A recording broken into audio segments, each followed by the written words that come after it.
ஆரோக்கியமான நபரா அப்படின்றதுக்கு மருத்துவ விஞ்ஞானம் ஒரு ஐடென்டிஃபிகேஷன் கொடுக்குது. என்ன ஐடென்டிஃபிகேஷன் கொடுக்குதுன்னா, ருசியான பதார்த்தத்தை உங்க முன்னாடி வச்சா நாக்குல ஜலம் வரணுமா? என்னது? ஆமா, நல்ல ருசியான சுவையான ஒரு பதார்த்தத்தை முன்னாடி வச்சா என்ன வரணுமா? நாக்கு.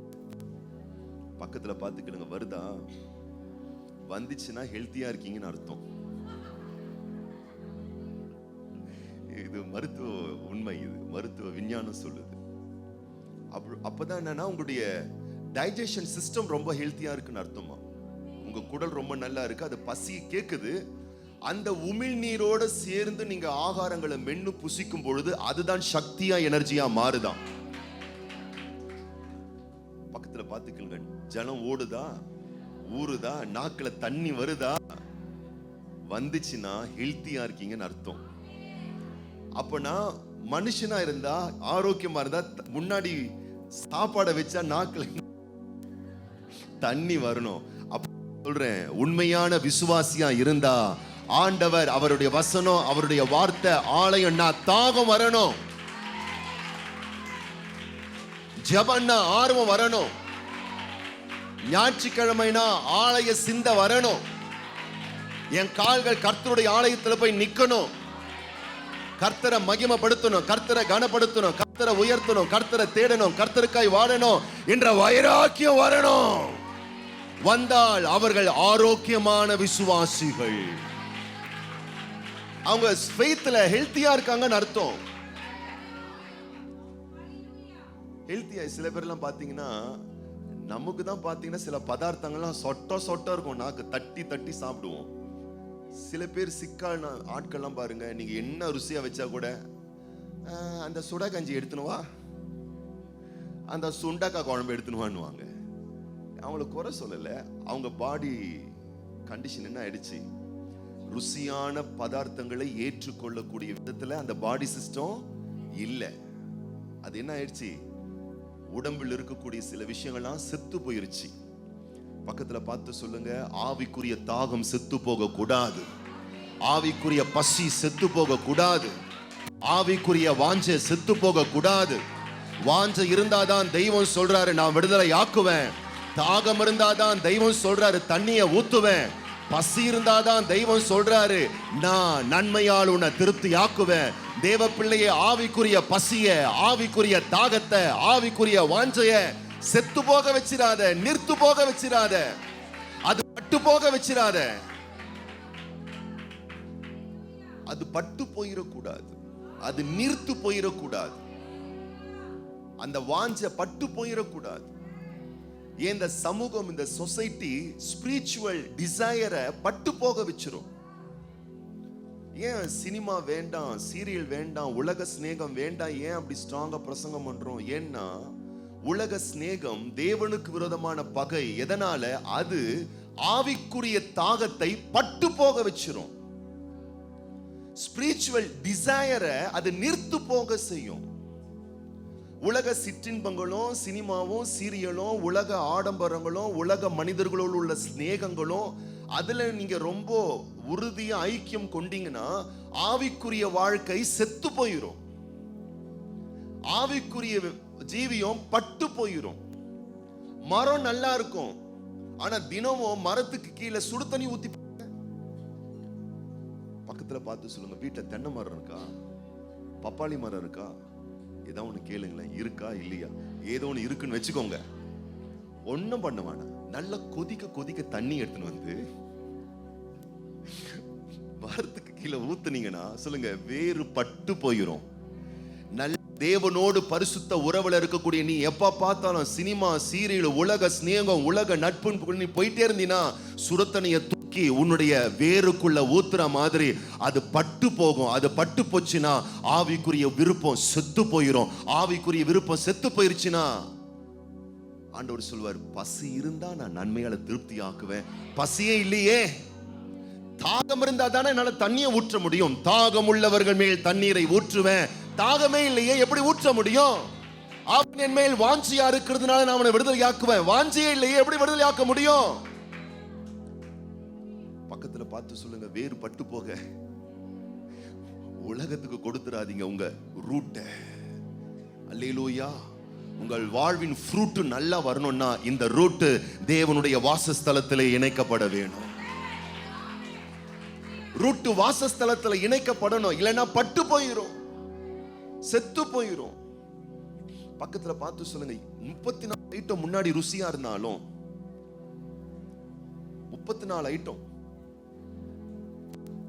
சுட சுட தண்ணி, சுட சுட தண்ணி தாகத்துக்கு கப்புன்னு அடிச்சிட்டீங்க பாருங்க, குடிச்சிட்டீங்க பாருங்க. சுட சுட தண்ணி நாக்கு சுட்டுடுச்சு. இப்ப நான் சொல்லட்டுமா, 38 இல்லைங்க 68 சுவை நிறைந்த பதார்த்தம் இருந்தாலும் சாப்பிட்டு பாருங்க, மர்க்கா சொல்லுங்க, ருசி தெரியாது. ஏன் தெரியாது சொல்லு? சுட்டு போயிருச்சு. உலக சிநேகம் உன் வேற பட்டு போக வச்சிரும். பட்டு போக வச்சா தேவ பிரசன்னம் எவ்வளவு இன்பமா இருந்தாலும் அதை உன்னால ருசிக்கவே முடியாது. தேவ சமூகத்துல ஆண்டவர் எத்தனை மகிமையை உன் மேல ஊற்றினாலும் அதை ருசிக்க முடியாது. ஏன்? சூடுண்ட பொய்யர் என்று சொல்லப்படக்கூடிய அளவுக்கு மனசாட்சி சூடுண்டு போயிரும். எத்தனை பேர் சொல்றீங்க, ஆண்டவரே உலக சிநேகத்துக்கு என் வாழ்க்கையை கொடுத்து ஆவிக்குரிய வேற பட்டு போக நிறுத்து போக நான் விட்டுற மாட்டேன்னு சொன்னீங்கன்னா, இன்னைக்கு ஆண்டவர் உன்னுடைய ஆவிக்குரிய ஆரோக்கியத்தை ஆண்டவர் புதுப்பிக்க விரும்புகிறார். எத்தனை பேர் நம்ம ஆமேன்னு சொல்றோம்? அல்லேலூயா. ஆண்டவரே என்னுடைய ஜீவியம் பட்டு போக நான் இடம் கொடுத்துற மாட்டேன். உலக சிநேகத்துக்கு மொத்தமா என்ன கொடுத்துற மாட்டேன். உலக சிநேகத்துக்கு என்ன அர்ப்பணிச்சிட மாட்டேன். கொஞ்ச நேரம் கைகளை உயர்த்தி வாய்களை திறந்து அந்நிய பாஷையை பேசு. தேவ பிள்ளையே, ஆண்டவர் உன்னுடைய வாஞ்சையை அதிகரிக்க விரும்புகிறார். உன் ஆவிக்குரிய பசி, உன் ஆவிக்குரிய தாகம், உன் ஆவிக்குரிய வாஞ்சை, உனக்கு ஆண்டவர் மேல இருக்கக்கூடிய விருப்பம் இயேசுவின் நாமத்தினாலே அது அதிகரிப்பதாக. உன்னுடைய ஆவிக்குரிய வாழ்க்கையினுடைய அஸ்திபாரத்தை நீர்த்து போக செய்யக்கூடிய உலக சிநேகத்திலிருந்து நீ வெளியே வருவதற்கு இன்றைக்கு பரிசுத்த ஆவியானவருடைய மகிமை. ஓ அல்லேலூயா, அல்லேலூயா, அல்லேலூயா, அல்லேலூயா, அல்லேலூயா, அல்லேலூயா. ஓ ஆண்டவரே, என்னுடைய ஆவிக்குரிய ஆதாரம் பட்டு போக கூடாது. அன்பு மகனே, உன் ஆவிக்குரிய ஆதாரம் பட்டு போக கூடாது. அன்புக்குரிய மகளே, உன் ஆவிக்குரிய ஆதாரம் பட்டு போக கூடாது. உன் குடும்பத்தினுடைய ஆவிக்குரிய ஆதாரம் பட்டு போக கூடாது. ஓ நிபி அண்டராபா காதா நாரலாபா. கிறிஸ்துவினுடைய அந்த இன்பத்தை, அந்த இனிமையை சுவைக்க முடியாம போயிரும், ருசிக்க முடியாம போயிரும். ஆண்டவர் உனக்கு வைத்திருக்கிற அந்த இன்பத்தை, தேவ சமூகத்தில் வைத்திருக்கிற அந்த இன்பத்தை ஓ ருசிக்க முடியாமல் போய்விடுமே. ஆவிக்குரிய ஆதாரங்கள் பட்டு போக செய்து விடாதீர்கள். அல்லேலூயா, அல்லேலூயா, அல்லேலூயா, அல்லேலூயா, அல்லேலூயா, அல்லேலூயா. ஆண்டவரே, உம்முடைய வார்த்தையின் வெளிச்சத்தால் மோடு உள்ள ஐக்கிய உறவாள் என்னுடைய மனமும் உள்ளமும் எப்பொழுதும் நிரப்பப்பட்டிருக்கட்டும் தேவனே. ஓ நன்றி தேவனே, நன்றி தேவனே. கண்களை மூடி வலது கரத்தை இதயத்துல வச்சு, எருசலேமே, உன் வாசல்களில் எங்கள் கால்கள் நிற்கலாயிற்று. எங்கள் கால்கள் ஆண்டவருடைய சமூகம், ஆண்டவருடைய சன்னிதானம், தேவ சமூகம், தேவ மகிமையை நாடுகிற ஒரு மனநிலை. பாருங்கள், ஒரு தரமான தேவ பிள்ளையினுடைய அடையாளம். 4ஆம் வசனம்.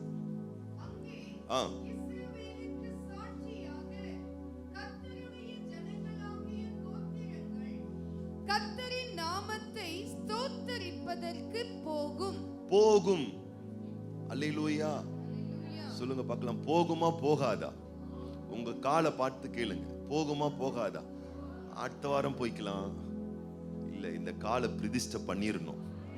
என் காலை வீட்டுல இருக்காது. ஆராதனைன்னு சொன்னா, ஆலயத்துல ஒரு பிரேயர், ஒரு ஆராதனை சொன்னா என் பாதம் வீட்டுல இருக்க முடியாது, வீட்டுல இருக்க கூடாது. தேவ பிள்ளையின் ஆதாரம் என்ன? கர்த்தருடைய ஜனங்களாகிய கோத்திரங்கள் கர்த்தருடைய நாமத்தை ஸ்தோத்தரிப்பதற்காக போகும். நாங்க போனோம், போய் ஸ்தோத்திரம் பண்ணணும், தேவனை மகிமைப்படுத்தணும், தேவனை துதிக்கணும். நான் சொல்றேன், உன் வேறு, உன் ரூட் ரொம்ப ஹெல்த்தியா மாறும். உன் வேறு, உன் ரூட்டு, ஆசீர்வாதங்களை பெறுகிற உன் வேறு, உன் ரூட்டு, அது ரொம்ப ஹெல்த்தியா இருக்கும். அதை பிசாசால் பட்டு போக செய்ய முடியாது. என்ன ஆகுதா அப்படி துதிக்கிற மக்களுடைய வாழ்க்கையில? 7ஆம் வசனம், உன் அலங்கத்துக்குள்ளே சமாதானமும் உன் அரண்மனைகளுக்குள்ளே சுகமும் இருப்பதாக. அப்போ அந்த வாசஸ்தலத்தோடு இணைக்கப்படும் பொழுது, அந்த வாசஸ்தலத்துக்கும் ஆசீர்வாதம், வாசஸ்தலத்தோடு இணைக்கப்படுகிறவர்களுக்கும் ஆசீர்வாதம்,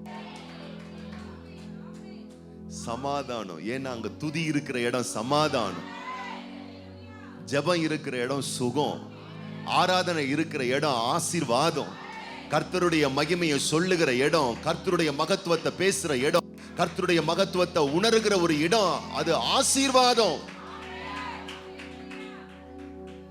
அந்த பாக்கியம் உண்டாகுது பாருங்களேன். அப்படிப்பட்ட ஒரு பாக்கியத்தை மீட்கப்பட்ட தேவ பிள்ளைகள் நடைமுறைப்படுத்தினார்கள், அதை அலட்சியப்படுத்தவில்லை. 84ஆம் சங்கீதம் நாம் வாசித்த பகுதி பாருங்க, 2ஆம் வசனத்துல, என் ஆத்துமா கர்த்தருடைய ஆலய பிரகாரங்களின் மேல், வாசிங்க, என் ஆத்துமா கர்த்தருடைய ஆலய பிரகாரங்களின் மேல் வாஞ்சையும் தவனமுமாய் இருக்கிறது. என் இருதயமும் என் மாம்சமும் ஜீவனுள்ள தேவனை நோக்கி கம்பீர சத்தமிடுகிறது. இதயம் மட்டும் இல்ல, இதயம் மட்டும் இல்ல, என் மாம்சமும் அங்க போகணும், என் உடலும் அங்க இருக்கணும், என் உடலும் அவருடைய நாமத்தை மகிமைப்படுத்தணும்னு சொல்லி அவர் சொல்றாரு பாருங்க. ஆலய பிரகாரங்களின் மேல் வாஞ்சையும் தாகமும் தவனமுமா இருக்கிறது. இந்த ஏரியாவுக்கு நீங்க வந்தீங்கன்னு சொன்னா நான் சொல்றேன், உங்களுடைய ரூட், உங்க வேறு பாதிக்கப்படாது. அந்த தேவ சமூகத்தில் இருக்கக்கூடிய இன்பமானவைகள், இனிமையானவைகளை உங்கள் வாழ்வில் நீங்கள் அற்புதமாய் அனுபவிக்க ஆரம்பிப்பீர்கள். அதனுடைய ஆசீர்களை நீங்கள் அனுபவிப்பீர்கள். 3ஆம் வசனம், என் ராஜாவும் என் தேவனுமாகிய சேனைகளின் கர்த்தாவே, உம்முடைய பீடங்கள் அண்டையில் அடைக்கலான் குருவிக்கு வீடும் தகைவலான் குருவிக்கு தன் குஞ்சுகளை வைக்கும் கூடும் கிடைத்ததே. எங்க கிடைச்சிருக்கா? பீடங்கள் அண்டையில். தேவ வாசஸ்தலம், தேவ சமூகம், தேவ சன்னிதானம். அவர் வர்ணிக்கிறார் என்னன்னா, அடைக்கலான் குருவிக்கு கூட அங்க ஒரு கூடு இருக்கான்.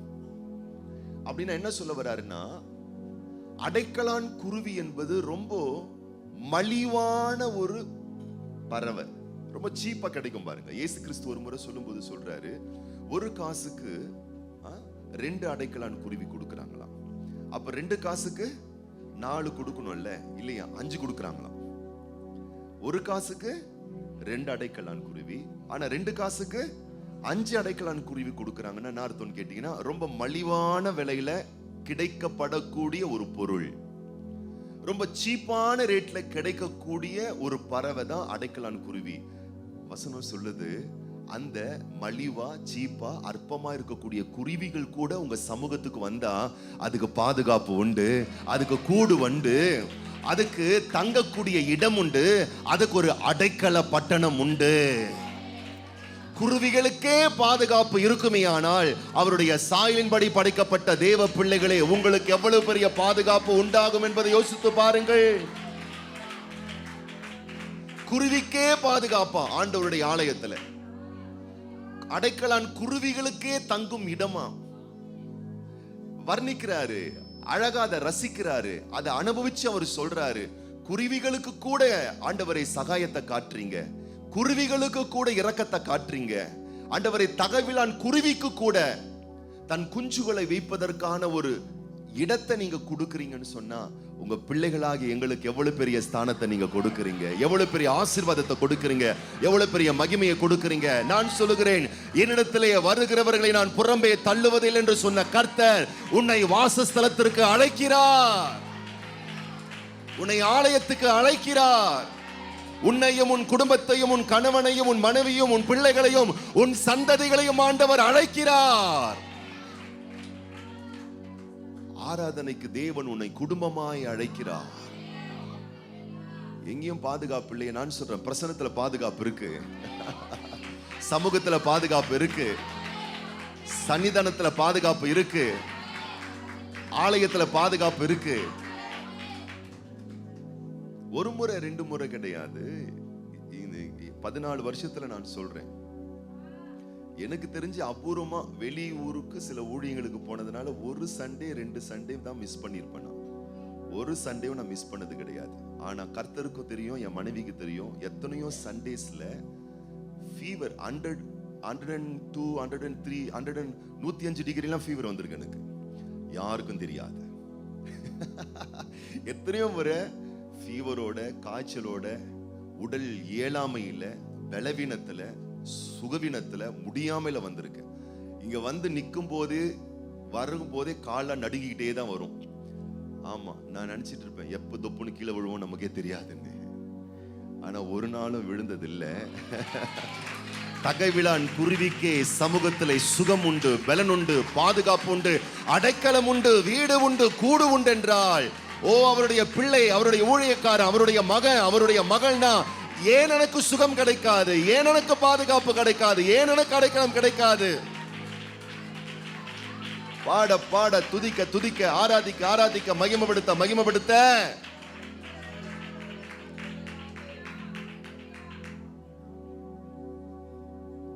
லைவ் போடுறதுக்கு பிரீத்தி வந்திருக்கு. அவங்களுக்கு பார்த்தீங்கன்னா உடம்பு முடியல, ஹாஸ்பிட்டல்ல ட்ரிப்ஸ் எல்லாம் போட்டுட்டு இருந்தாங்க. கொஞ்சம் லைவ் வந்து ஸ்டார்ட் பண்ணிட்டு போயிருமா அப்படின்னு. லைவ் வந்து ஸ்டார்ட் பண்ணி இப்போ உட்காந்து ரொம்ப ஸ்ட்ராங் ஆயிடுச்சு அந்த புள்ள. இப்போ அங்க பாருங்க, பின்னாடி உட்காந்துட்டு இருக்கு. குருவிக்கே பலன் உண்டானால் கர்த்தருடைய குமாரர்களுக்கும் குமாரத்திகளுக்கும் தேவ சமூகத்துல, சன்னிதானத்துல, பாதத்துல, பரிசுத்த சமூகத்துல பலன் உண்டு, சுகம் உண்டு, பாதுகாப்பு உண்டு. என்ன ஆனாலும் தேவ சமூகத்துல வந்து விழுந்துரு, உனக்கு சுகம் உண்டு. நான் சொல்லுகிறேன், என்ன ஆனாலும் தேவ பாதத்துல வந்துரு, உனக்கு பலன் உண்டு, உனக்கு பாதுகாப்பு உண்டு, உனக்கு வெற்றி உண்டு, உனக்கு உயர்வு உண்டு. குருவிகளுக்கே கூடு கிடைக்குமே, ஆனால் தேவ பிள்ளையே உனக்கு ஒரு அடைக்கலம் கிடைக்காதா? தேவன் தர மகத்துவமானவர், வல்லமை உள்ளவர், மகிமையானவர்.